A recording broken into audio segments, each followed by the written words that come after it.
you ever wondered what it would be like to be an organ scholar at Oxford, Cambridge, or another university?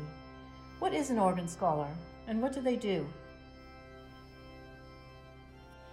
I'm Katharine Pardee, and I'm the Betts Fellow in Organ Studies at Oxford, where among other things I run programming for the organ scholars.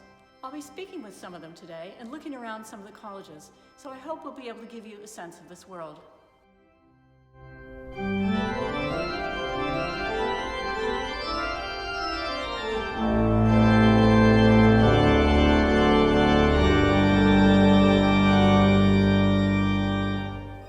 In Cambridge and Oxford, organ scholars are talented organ students appointed by the colleges to play the organ for chapel services and to direct the choir or to assist a director of music.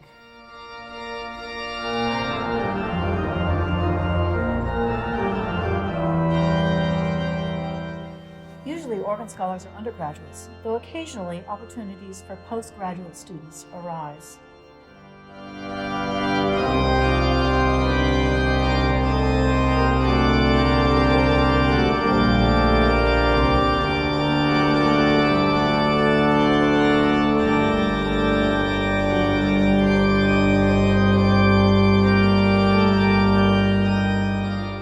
Oxford and Cambridge each have about 25 colleges that offer organ scholarships.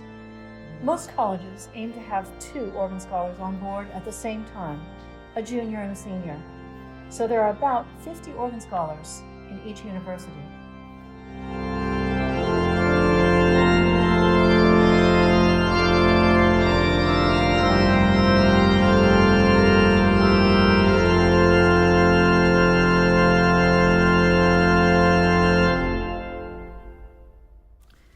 You don't need to be reading music as a subject to be an organ scholar. Organ scholars read a wide variety of subjects.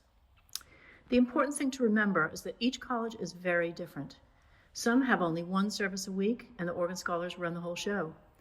At the other end of the spectrum are colleges that have fully professional programs with services and rehearsals nearly every day, plus tours, broadcasts, and recordings. It's important to look at the college websites, talk to the directors of music or the chaplains in the colleges, and visit to find out what feels best. I asked some organ scholars how they chose their colleges. I chose Hertford because the organ scholarship at Hertford is largely a directorship role as well. So in addition to playing organ for the services, you also got to run and conduct the choir and get involved with choosing music lists, planning concerts and tours. So I felt that there was a lot of good experiences to be had in addition to just playing the organ for services. Right. So you don't have a music director. There's no music director at Hartford. No, so you're really running the show, which was, for me, part of the appeal, and I think part of the appeal for a lot of people who apply to Hartford. Yeah. Wow. So how did you pick Worcester? So I came from a comprehensive school, so I didn't really have a lot of people telling me about different colleges. Oh, maybe you should apply here, or I once went here. So my strategy was to come up with a spreadsheet of every single college I could apply to, and then consider them each on things like how nice their organ was, how many services they did a week, did they have a director of music, and so on and so on. And eventually I came up with Worcester College came out to me as my favourite. The other thing that really stood out to me about Worcester is the fact that I do get to work with boys, which is just another experience for me that a lot of other colleges didn't have, and something I wanted to be able to do. So.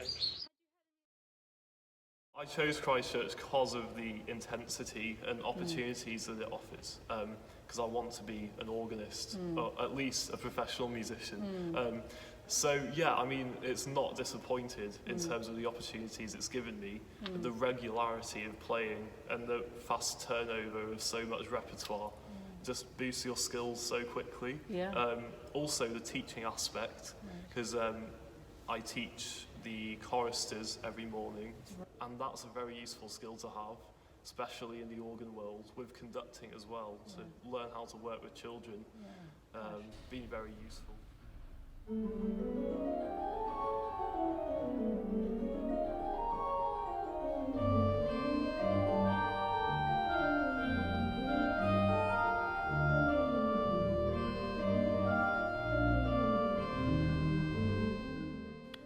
How good do you have to be at the organ to get an organ scholarship? And do you have to have choral conducting experience? Again, the answer varies depending on the college.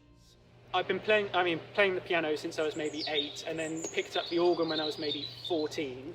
And I was playing just at a parish church that was congregational settings of Eucharist, so I had no experience with evensong and no experience with accompanying choirs. And I really just made the best I could out of that. So I was always trying to... I spent a long time listening to the Radio 3 Wednesday afternoon evensong, just so I could get to know what a Magnificat is and how the psalms work, and listen to different people from different cathedrals accompanying psalms. Go, oh, I wonder if I can try and do that in my practice time. So I spent a long time doing that. Did you have any experience in front of a choir?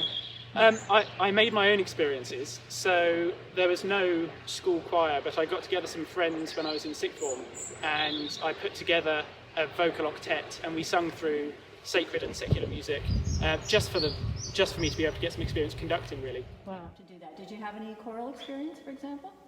I didn't, no. I'd been singing in my local church choir for quite a long time, so I was quite familiar with a lot of the suitable music for certain times of the year, but I'd never really gotten up in front of a choir, apart from just before coming up for organ trials with my organ teacher. That would be a good idea for me to have a little go with his church choir.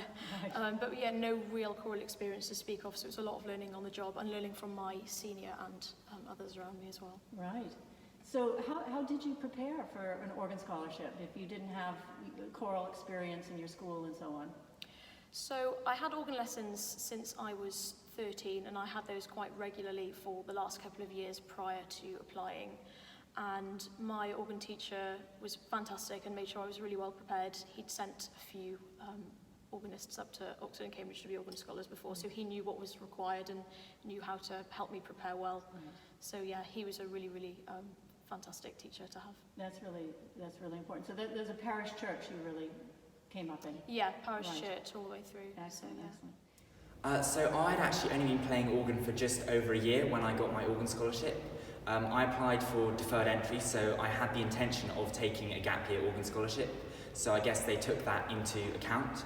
I had just done grade 8 organ the summer before I applied for organ trials. But definitely, I'm sure there were people better than me, but they definitely took into account the fact that I was going to spend a whole year just improving an organ on my gap year. Right. So what would you say your organ skills were when you came up? Were you pretty competent on the organ? Pretty good, yeah. I was ARCO level when I arrived. The summer, yes, so it was the summer just before I arrived that I got it.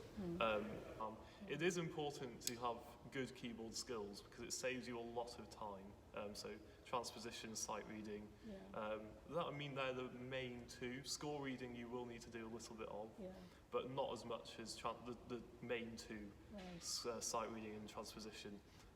So if you're good in that area and you have a decent sort of selection of pieces, you'll be fine. Yeah. I asked Robert Quinney, Director of Music at New College, what he expects from an organ scholar.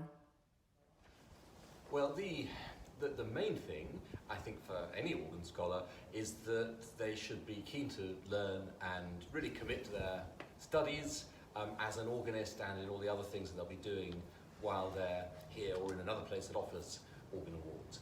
Specifically here at New College, we have a choir that sings almost every day of the week and does other things outside university term, night tours and recordings. So we're looking for somebody who will be able to participate in that at really quite an advanced level from the start, but also someone who shows the potential really to run with the training that they get here. Somebody who will look back after 3 or 4 years here and really feel that they've made some progress. The organ trials, held in September of the year preceding entry, is the audition and interview process for an Oxbridge organ scholarship. The exact requirements differ slightly between Oxford and Cambridge, but both universities require you to play a piece or two, as well as undergo some keyboard tests. They're pretty high-pressure occasions. So tell me about when you came up for your organ trial, Were you scared to death, or were you? Yeah, I was terrified. It was horrible. But it was worth the pain, I think, ending up here. But it was very scary. Right, I can imagine. Did you feel petrified in the organ trials? Do you feel well prepared, or how did that all go? It was a bit of a combination of both. So I did feel well prepared, I practiced really hard, and as I said, my teacher helped me to prepare really well. So I did feel well prepared, but I was also extremely nervous, not because people here weren't friendly, but just because I really wanted it and I'd worked really hard for it. And there's always that element of, unknown on the day. You're on an instrument you're not used to. It's a very high pressure environment. So yeah, it was definitely a combination of emotions on that day.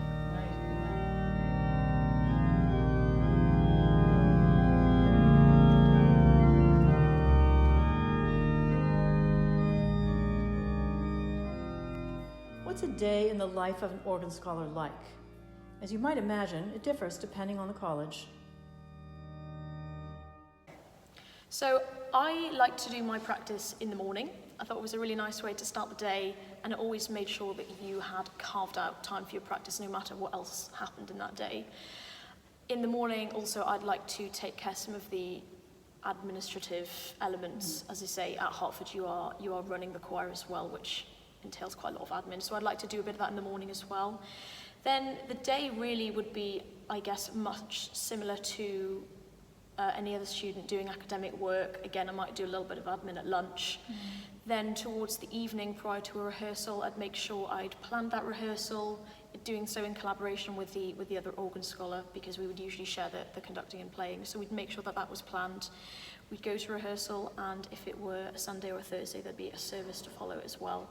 So quite busy days on service days, but really, really good fun, and formal afterwards on a Sunday, which is always a really nice way to end the day. Right. So, day in the life at Worcester often begins quite early because our boys' rehearsals are, the choristers come from Christchurch Cathedral School.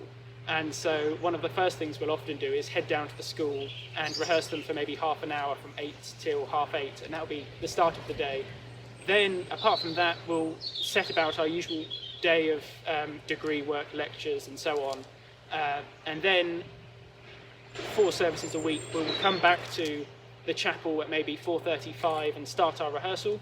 And then that rehearsal will lead straight into the service, and that's 3 or 4 days a week we have that kind of schedule. And then the rest of the week, obviously, I'm free to practice the organ in the chapel when there's not a service going on, so I'll usually try and get an hour or 2 of practice every day, often touching on things for the service that evening. And then there's also the sort of music library work and emailing people, making sure they know what services they've got to be at, and making sure parents know when to pick up choristers and all these things. So, yeah, if I were to advise a 15, 16-year-old, I'd suggest actually finding out as much information as possible about the organ awards that are available here and at Cambridge and elsewhere. There are lots of universities actually that have some kind of organ scholarship attached somewhere or other, and you can find that information on all of our websites, but there's also information available via the RCO and from courses that the Royal College of Organists puts on, also Oundle for Organists. There's loads of really good information there, and attending those courses introduces you to your peers, other people who are interested in it. And speaking personally, I'm back in the last century, I very well remember how useful it was to go on a course at Oundle, in fact, and learn a lot from my peers as well as from the tutors there. So is there anything you might say to a young person who's thinking about maybe wants to be an organ scholar? Go for it. I think the main key is surround yourself with choral music, meet people who are already organ scholars, ask them questions, email directors of music, see if you can come and visit and ask questions, have a look around the colleges. It's a very exciting lifestyle, and definitely worth pursuing if you like organ.